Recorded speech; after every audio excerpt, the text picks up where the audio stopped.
আমি দেখতে আর একটু সুন্দর হলে কি এমন ক্ষতি হতো?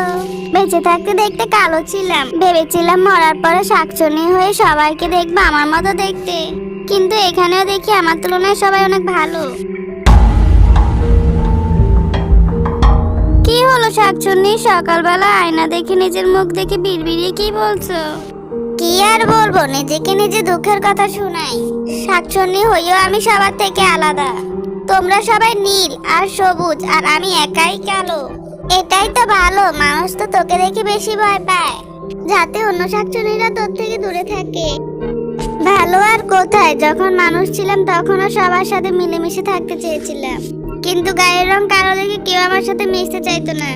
আর এখনো গায়ের রং ভিন্ন বলে কেউ আমার সাথে মিশতে চায় না। কে বললো চায় না? আমি কি মিশি না তোর সাথে? হ্যাঁ, তুই আমার একমাত্র বন্ধু, যে আমার গায়ের রং দেখে নাক চিটকায় না। তুই সবসময় আমার পাশে থাকবি কিন্তু।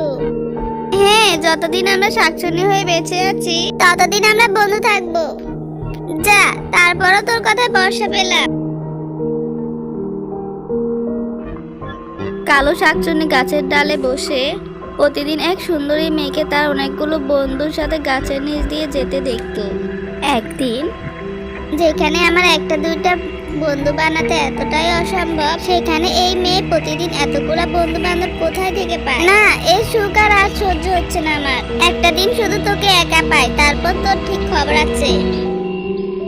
ইস, আজকে আমার কপালটাই খারাপ। মার জন্য আজকে আমাকে বেশ আগে আগে বের হতে হয়েছে। আমাকে সঙ্গ দেওয়ার মতো কেউ নেই, তাছাড়া এই গাছের নিচে অপেক্ষা করা ওদের জন্য আর কোনো উপায়ও নেই। এখানে ওরাই প্রতিদিন আমার বাড়ির সামনে গিয়ে অপেক্ষা করে।